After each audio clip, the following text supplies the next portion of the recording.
xây tới chỉ ca bị bạn kê rồi có bị bắt đồng này đại sao chạy cái tết thì tha chia insomnia mình lại chừng ngữ cọt mà chuốc hơi cọt tại gì ta lục hú nhưng mà bạn kê nha nhưng mà bạn kê nha ca kê bao nhóm ăn miên tẹo con bị ấy thế và bạn kê cho mà một món bảy nhóm ban kê lúa và hai chị chừng ngữ xem xây những việc lên ca miên hay chừng buộc nhộng ta thấy trong tha ca và bạn kê rồi có bị bắt đồng này lúc cứ bay chạy trên những phí làm sao chạy cái tết cái bàn chạy thả chia primary insomnia để chia bị bắt đồng này để tẹt tôn cho mùi nâng chùm ngữ tu tửហើយទី2គឺតកតងជាមួយនឹង secondary insomnia ដែលជាវិបត្តិដំណេកតកតងជាមួយនឹងជំងឺផ្លូវចិត្តខ្ញុំសូមលើកឡើងតកតងជាមួយនឹង secondary insomnia ដែលមានឬក៏កើតមាននៅក្នុងជំងឺធ្លាក់ទឹកចិត្តនិងជំងឺថប់បារម្ភជំងឺទាំងពីរនេះមានលក្ខណៈ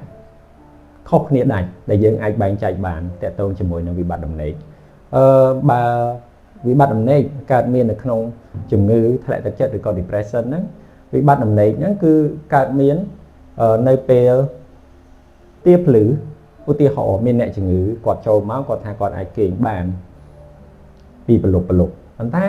ចន្លោះពីម៉ោង2 3ឬក៏4ឬក៏ពេលដែលគាត់ងើបទៅបាត់ជាងតូចហើយគាត់ត្រឡប់មកវិញគាត់ពិបាកគេងមែនតើ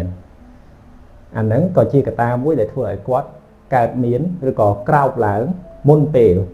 ដែលភាសាបច្ចេកទេសគេថាterminal insomnia តកតងជាមួយនឹងវិបត្តិដំណេកដែលកើតមាននៅក្នុងជំងឺថប់បារម្ភគឺ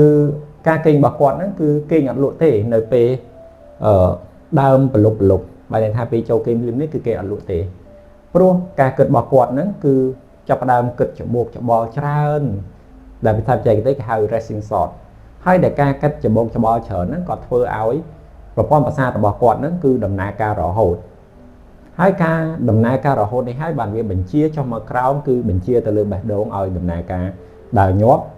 ដង្ហើមដកលឿនទៅសាច់ដុំតឹងណែនដែលធ្វើឲ្យគាត់មិនបានសម្រាកសោះនៅពេលដែលគាត់ត្រូវទៅចូលគេងនឹងឯង